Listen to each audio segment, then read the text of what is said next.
우리 말씀의 제목을 다 같이 한 번 더 말해 봅시다. 시작. 왜 침례를 받아야 하는가? 세계에서 가장 유명한 레슬링 선수가 있습니다. 헐크 호건이라는 선수를 여러분 아십니까? 예, 헐크 호건까지 뭐 알아야 될 필요까지는 없겠죠. 헐크 호건이라는 선수가 있어요. 이 헐크 호건이 어떤 선수가, 그림을 한번 보세요. 그림을 한번 떼어보세요. 오른쪽에 십자가를 걸고 하얀 수염이 나 있는 저분이 헐크 호건입니다. 세계적으로 유명한 레슬링 선수죠.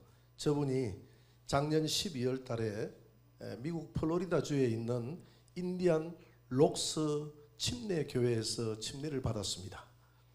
침례를 받았는데 저분은 그의 소셜 미디어에 공유한 그 영상에 약 600만 회의 조회수를 기록했고 수천 개의 댓글과 그다음에 좋아요가 달렸다고 합니다. 그래서 그는 말하기를, 나는 10대 때 예수를 믿었다가 하나님을 떠났다가 나이가 들어보니 내가 하나님 앞에 가야 될 때가 다 돼가고, 그러니 내가 다시 이전에 내가 믿었던 예수님께로 돌아와서 침례를 받고 나니까 너무 기쁘다. 나의 침례받는 이 기쁜 소식을 전 세계에 있는 많은 사람들이 축하 메시지를 보내줬다. 이렇게 이야기를 했습니다. 그러면 우리 그리스도인들이 왜 침례를 받아야 하는가? 첫째, 왜 침례를 받아야 하는가? 왜 침례를 받아야 하느냐? 첫째는 예수님의 명령이라는 것입니다. 침례를 주라는 예수님의 명령. 오늘 마태복음 28장 19절을 한번 읽어봅시다. 다시 다 같이 시작. 그러므로 너희는 가서 모든 민족을 제자로 삼아 아들과 성령의 이름으로 침례를 베풀고. 우리 예수님이 살아생전에 예식을 두 가지를 말씀하셨어요. 한 가지는 침례고 한 가지는 성찬식입니다. 뭐 성탄절을 지켜라, 크리스마스를 지켜라, 뭐 부활절을 지켜라, 맥추절을 지켜라, 추수감사절 지켜라, 이런 이야기는 일체 하지 않으셨어요. 하지 않으시고 성찬식과 이 침례식을 주님은 말씀하셨어요. 왜냐하면 성찬식과 침례식을 강조한 이유는 그 속에 복음이 들어있기 때문에. 복음. 그 속에 복음이 들어있기 때문에. 여러분, 복음을 믿어야 천국 가는 줄 믿으시기 바랍니다. 두 번째, 그러면 이 침례식에 복음이 들어있다면 왜 침례교회는 세례가 아닌 침례를 받는가? 침례를 받는가? 얼마 전에 성경 공부를 하면서 우리 장로교회에 있는 목사님이 저한테 질문을 해요. 우리 교회 성경 공부 반을 이제 운영했을 때 그분들이 와서 한 분이 이야기를 해요. 왜 목사님은 성경에 세례라고 써져 있는데 그걸 왜 침례라고 읽습니까? 무슨 이유라도 읽습니까? 라고 물어봐요. 그랬더니 옆에 있는 목사님이 저를 변호해 준다고, 침례교회는 침례를 너무나 소중히 여기기 때문에 그래서 침례교회 아닙니까? 그래서 침례라고 읽고 침례를 주는 겁니다. 이렇게 이야기하더라고요. 그게 틀린 말은 아닌데 정답은 성경이 침례를 가르치기 때문에 침례라고 읽는 거예요. 여러분, 성경은 침례라고 가르치는 줄 믿으시기 바랍니다. 신약 성경에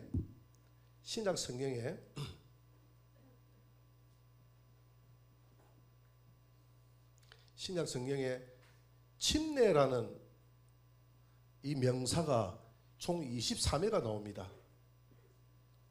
23회가 나오는데 성경에는 한글로 써진 게 아니잖아요. 신약 성경이 뭐로 써졌습니까? 헬라어로 써졌지 않습니까? 그지? 헬라어로 써졌는데 헬라의 침례를 어떻게 쓰느냐 하면 베프티스마 베프티스마라고 씁니다. 베프티스마. 이 베프티스마의 뜻이 뭐냐 하면 잠기다, 가라앉다. 그래서 침례는 무조건 잠겨야 되는 거예요. 가라앉아야 되는 거예요. 그래서 여러분 침례라고 안 하고 우리가 세례라고 쓰잖아요. 그죠? 세례. 이 세례가 씻을 세자입니다. 씻을 세자고 이 침례는 잠길 침자예요. 그래서 우리의 죄를 씻는다라는 그 말의 의미가 틀린 것은 아니에요. 이 세례가 잘못된 건 아니에요. 틀린 건 아니에요. 틀린 것은 아니지만은 이 베프티스마의 정확한 뜻은 씻는다는 게 아니라 물에 잠겨 파손돼 죽는다는 것입니다. 그래서 침례가 뭐냐 하면 로마서 6장 4절에 보니까 예수와 함께 물에 잠겨서 죽고 예수와 함께 새 생명으로 물에서 올라오는 순간에 살아나는 것이 뭐라고요? 침례다. 그게 침례라는 겁니다. 그래서 성경의 가르침이 침례를 강조하고 있는 거예요. 그리고 예수님도 예루살렘에서 세례를 받은 것이 아니라 침례를 받았어요. 여러분 예루살렘에 물이 많이 있지 않습니까? 많이 있는 물을 예수님은 찍어 바르면 되는데 그렇게 하지 않고 요단강까지 물이 많은 곳에 직접 40km나 되는 그곳에 가가지고 물에 들어가서 내가 옛 사람은 죽고 물에서 새 사람은 살아났노라 하고 침례를 받았어요. 사도행전 8장 38절에 보면 에디오피아 내시가 이스라엘에 왔다가 빌립에게 전도를 받고 물이 있음에 침례를 받았어요. 이스라엘 백성들이 구약도 마찬가지입니다. 홍해 바다를 건널 때 홍해 바다 속에 깊이 바다 속에 들어감으로써 물을 찍어 바르는 것이 아니라 바다 속에 잠겼어요. 이스라엘 백성들이 물이 있으면 물 속에 잠겨서 침례를 받았습니다. 그리고 구름 아래에서 침례를 받았다 했잖아요. 구름이 위에 있잖아요. 위에 있으면 구름이 완전히 구름은 물이거든요. 물 속에 잠겨 죽었다는 것입니다. 침례는 내가 죽었다. 그래서 그러면 하필이면 왜 물에 가서 고백을 해야 되는가? 물에 가서 고백을 해야 되는가? 꼭 물이 아니라도 되죠. 죽음을 표현하려고 하면. 잠기려고 하면 침례 의식을 구덩이를 파놓고 사람을 그 안에 가다 놓고 삽을 가지고 흙을 덮어가지고 죽는 그것도 침례식이 될 수가 있어요. 관 속에 집어넣어 놓고 그죠? 너 죽었다 하고 살아나라 하면 그것도 침례의식이 될 수 있어요. 침례의식이 될 수 있는데 예수님은 그렇게 하지 않고 물이 죽음을 의미하는 물은 죽음을 의미하고 부활을 의미하는 가장 좋은 실습 도구이기 때문에 그 물을 선택한 겁니다. 여러분 노아가 물 아래에서 침례를 받았다고 했거든요. 이 물은 심판을 의미하는 거예요. 홍수가 내려도 홍수는 심판 아닙니까? 이 땅을 심판했다는 거거든요. 물속에 들어갔다는 것은 오늘 침례받아서 여러분들이 물속에 들어갔다는 것은 내 옛 성품, 내가 타고난 어머니로부터 타고났던 죄의 성품은 예수님과 함께 십자가에서 이미 물에 들어가는 순간에 죽었다고 내가 고백하는 겁니다. 믿습니까? 물에서 올라오는 순간에 하나님이 예수님을 살려주신 것 같이 내가 새 생명을 입고 예수님의 새 생명을 입고 살아났다는 것을 고백하는 거예요. 그것이 침례입니다. 고백하는 것이 침례예요. 하나님은 고백을 강조한다 이 말입니다. 고백을 좋아해요. 우리 아이들도 그러잖아요. 엄마 나 사랑해. 그 부모님으로부터 사랑을 자꾸 확인하고 싶어하는 거예요. 이것은 하나님도 마찬가지입니다. 예수님도 그랬잖아요. 베드로야 네가 나를 사랑하느냐? 나를 사랑한다면 양을 쳐라. 예, 사랑합니다. 3번이나 나를 사랑하느냐? 나를 사랑하느냐? 이 모든 사람들 중에서 나를 사랑하느냐? 고백받기를 좋아한다. 그래서 하나님은 내가 예수를 믿고 있다는 것을 고백하는데 예수님을 믿는다는 게 뭐냐? 믿는다는 게 뭐냐 하면 복음을 믿는다는 것이거든요. 복음이 뭐냐? 복음은 십자가와 부활이 복음입니다.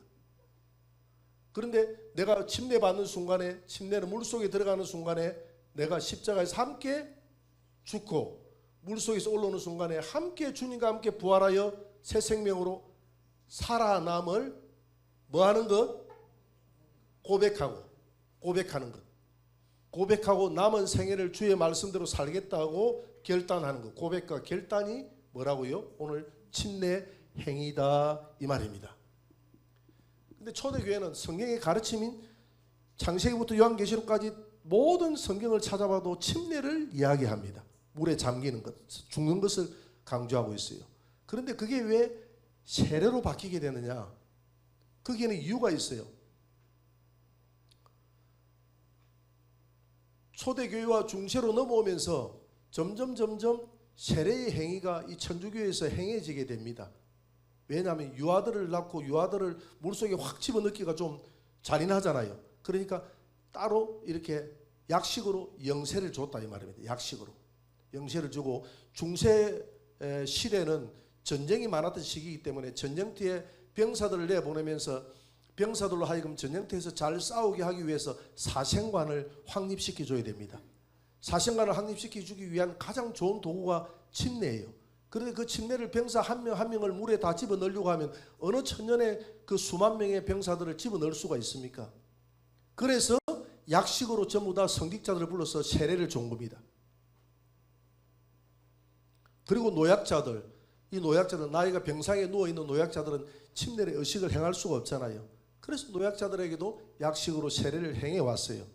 이렇게 쭉 행하다 보니까 세례를 행하는 것이 편리하고 좋아요. 여러분, 복잡한 게 좋습니까? 단순한 게 좋습니까? 복잡한 게 좋습니까? 단순한 게 좋잖아요. 그래, 뭐든지 사람은 단순하기를 원합니다. 여러분, 예배 시간이 긴 게 좋던가요? 짧은 게 좋던가요? 뭐든지 짧고, 사람은 단순한 게 좋아하잖아요. 사람은. 근데 그 짧고 단순한 것을 성경 안에서 이루어야지, 자꾸 사람은 성경을 벗어나서도 단순한 걸 찾으려고 합니다. 단순한 걸 찾으려고 그래요. 그래서 단순하게 세례를 행해 오다 보니까 이것이 언제? 웨스트민스터 종교회의가 1643년 7월 1일부터 1649년 6월 22일까지 영국의 웨스트민스터, 런던에 웨스트민스터 구가 있어. 구가 서울에 있는 서초구, 강남구, 이것처럼 영국도 구가 있는데 그 웨스트민스터 구에 웨스트민스터 교회가 있었어요. 교회가. 그 교회에서 무려 6년 동안이나 뭘 했느냐면 웨스트민스터 종교회의를 하게 됩니다. 종교회의. 몇 년 동안요?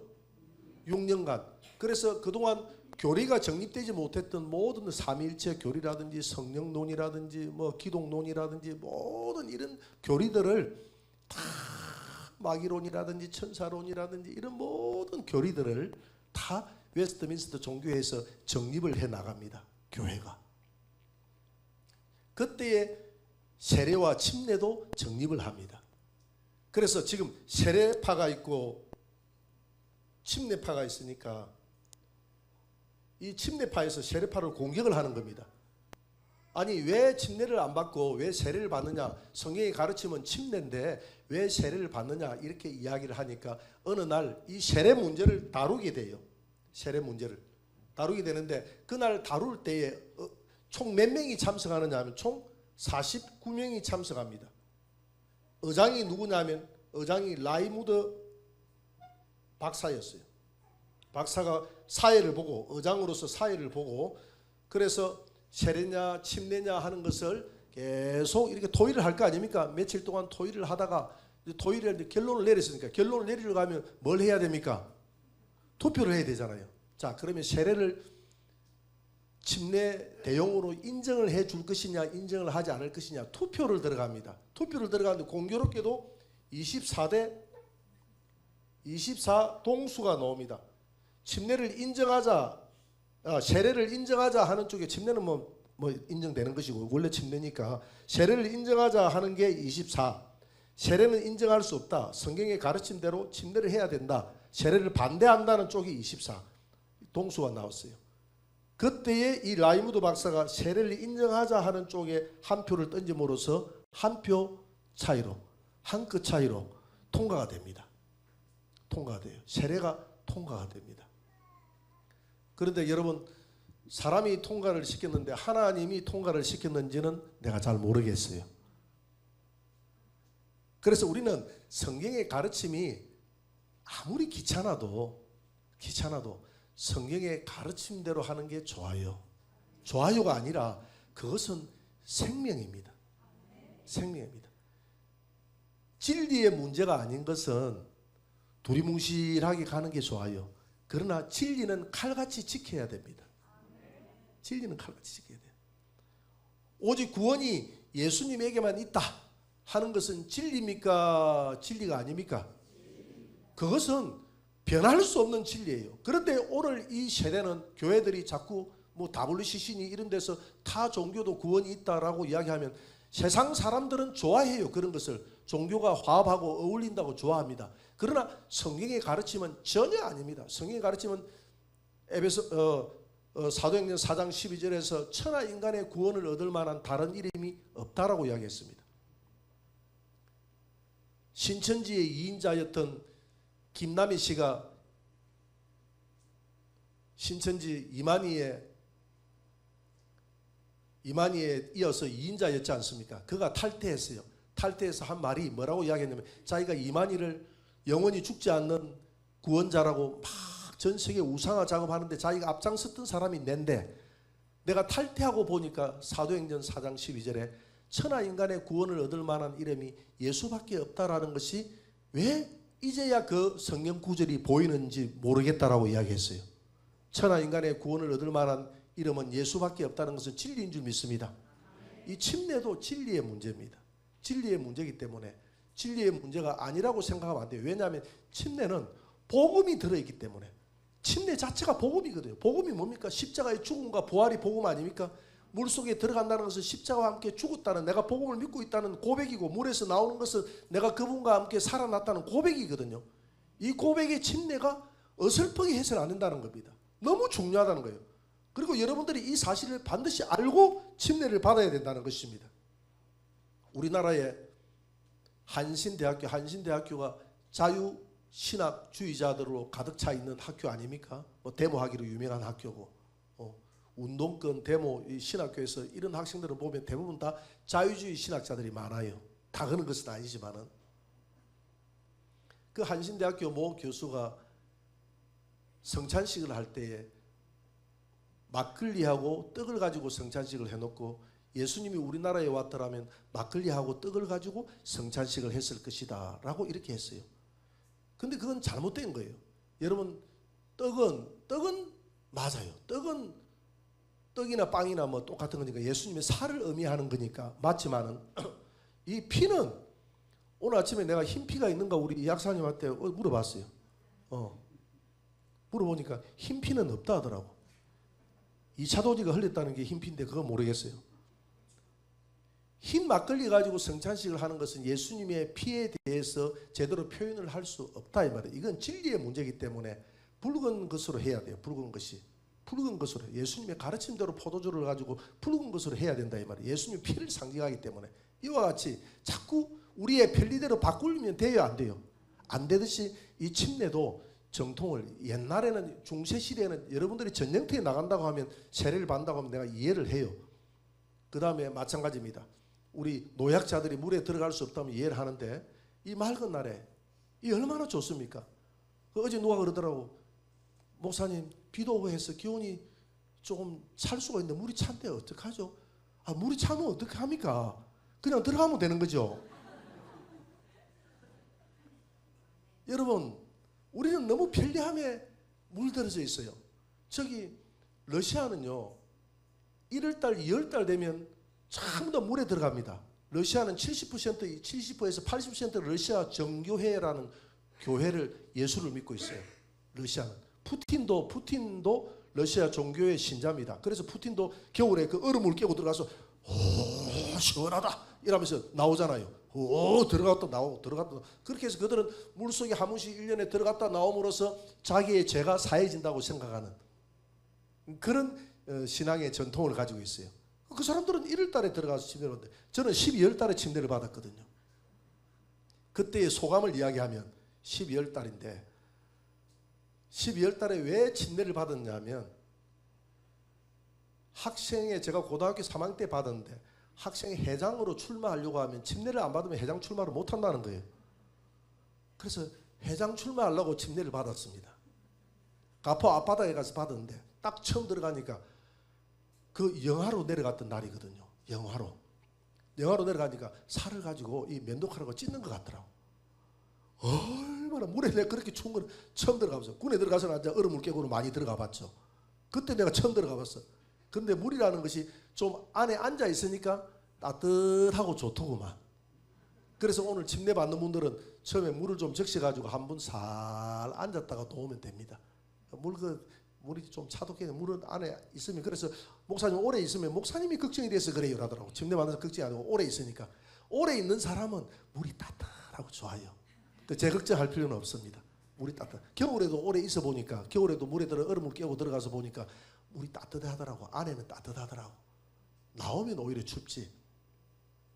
그래서 침례는 성경의 가르침대로 겨울이든 여름이든 우리의 생명을 복음을 고백하는 거니까 고백하는 것을 그냥 간단하게 하지 말고. 그래서 제가 그랬어요. 우리 장로교 우리 목사님들 세미나로 우리 교회로 왔을 때 제가 이 침례 이야기를 하면서 그랬어요. 여러분들 장로교에서 세례를 받아야 된다고 하면 세례를 꼭 받아야 된다고 하면 이렇게 해라. 내가 세례를 받을 때 세례를 할 때에 잘못하고 있더라. 내가 성부와 성자와 성령의 이름으로 세례를 주노라 하고 물을 가지고 탁 죽이만 나. 물을 가지고 이렇게 주는 것은 너는 옛사람은 죽었다 이 말이거든요. 또 넘어서 내가 세례를 주노라 하고 이렇게 탁 물을 발라고 죽으면 왜 죽이만 놓느냐. 왜 죽이만 놓느냐. 죽이만 놓으면 복음의 반쪽이 고백이에요. 죽고 그 다음 뭐가 있어야 됩니까? 살아남이 있어야 되는 거예요. 그리고 그 성도를 세례를 주노라 했으면 예수 그리스도와 함께 새 생명이 살아났노라 하면서 이렇게 세워야 되지 않느냐. 그게 맞아요 틀려요? 그 복음의 고백은 주님이 가르쳐 준 것은 정확하게 해야 됩니다. 우리의 편리대로 하면 안 돼요. 정확하게. 그래 이 침례를 받는 것은 내가 물속에 들어가는 것은 죽음을 상징하거든. 그래서 아까 노아 홍수도 이야기했지 않습니까? 죽음.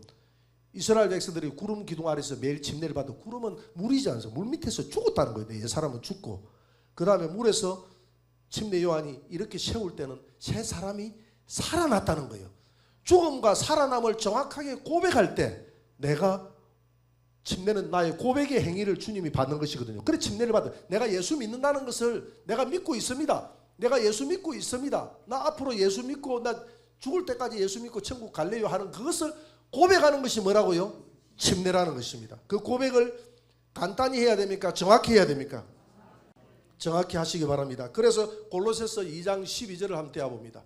골로새서 2장 12절 다 같이 시작. 너희가 침례로 그리스도와 함께 장사되고 또 죽은 자들 가운데서 그를 일으키신 하나님의 역사를 믿음으로 말미암아 그 안에서 함께 일으키심을 받느니라. 그렇게 침례로 말미암아서 내가 죽고 주님과 함께 죽고 주님과 함께 살아났다는 것을 고백하는 것이 침례다. 그러면 우리가 침례를 받을 때 어떤 결단을 해야 되느냐? 로마서 6장 4절을 한번 봅니다. 6장 4절 맨 밑에 보세요. 그리스도를 죽은 자 가운데서 살리심과 같이 우리로 또한 침례의 목적은 새 생명 가운데서 행하게 하려 함이라. 내가 예수님과 함께 죽고 예수님과 함께 살았으니 이 산 생명은 새 생명 아닙니까? 새 생명 가운데 살아가겠습니다 라고 고백하는 것이 뭐다고요? 침례다. 그리고 고백해놓고 새 생명 가운데서 사는 것처럼 삽니까? 못 살 때가 많습니까? 못 살 때가 많잖아요. 그러면 또 침례를 받아야 되네? 받아야 됩니다. 무슨 침례? 홍해 바다에 침례가 있으면 그 다음 무슨 침례? 예? 예, 구름 침례가 있잖아요. 그죠? 구름 침례. 구름 침례는 성령을 상징하거든요. 성령 아래에서 매일같이 죽어야 됩니다. 할렐루야. 구름 아래에서 매일같이. 그래서 오늘은 침례를 물에 들어가는 사람만 받는 것이 아니라 작년 그 전에 침례 받았던 사람도 물 바깥에서 그걸 쳐다보면서 물에 들어갈 때 나도 함께 오늘 죽었습니다, 함께 살아났습니다라고 고백할 때 그게 침례가 되는 거예요. 그게 그래서 우리는 구름 침례는 가나안 땅은 천국 아닙니까? 천국에 들어갈 때까지 매일 받는 거예요. 그래서 우리 사도 바울은 나는 날마다 죽노라라고 했지 않습니까? 그래서 침례를 받았던 사람들은 오늘 또 한 번 죽으시기 바랍니다. 그 죽으시고 새 생명으로 살아나시기를 바랍니다. 그러면 침례의 자격, 어떤 사람들이 침례를 받을 수 있는가? 사도행전 2장 41절을 봅니다. 침례의 자격.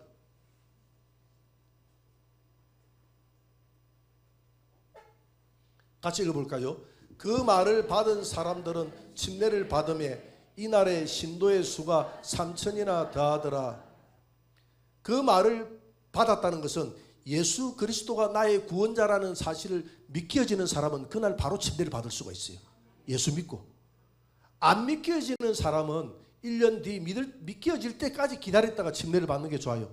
그러나 예수님이 나의 구원자고 하나님의 아들이고 나의 구원자라는 것이 믿겨지면 그날 바로 침례를 받아도 좋아요. 사도행전 2장 38절에도 베드로가 믿고 회개하고 예수 믿고 침례 받아라 그러면 성령을 선물로 줘. 그래서 순서가 뭐냐면 맨 처음에 예수를 믿기 전에 회개해야 되고, 내가 세상으로 잘못 살았던 거 회개하고 주님 앞으로 돌아오는 것이 회개거든요. 돌아와서 예수 믿고 그 다음에 침례 받고 성령 받고, 이것이 순서다 이 말입니다. 그래서 오늘 침례 받으시는 분들은 다 자격이 있습니까 없습니까? 자격이 있어요. 예수님을 나의 구원자라는 것만 믿으면 오늘 침례 받을 자격이 있단 말입니다. 오늘 예수 그리스도가 나의 구원자라는 걸 믿고 남은 생애 동안 주님과 함께 새 생명 가운데 살아가겠다고 결단하는 하루가 되시기를 주의 이름으로 축원합니다. 2022년 밀양강에서 침례 받았던 그 영상 한번 보여주시기 바랍니다.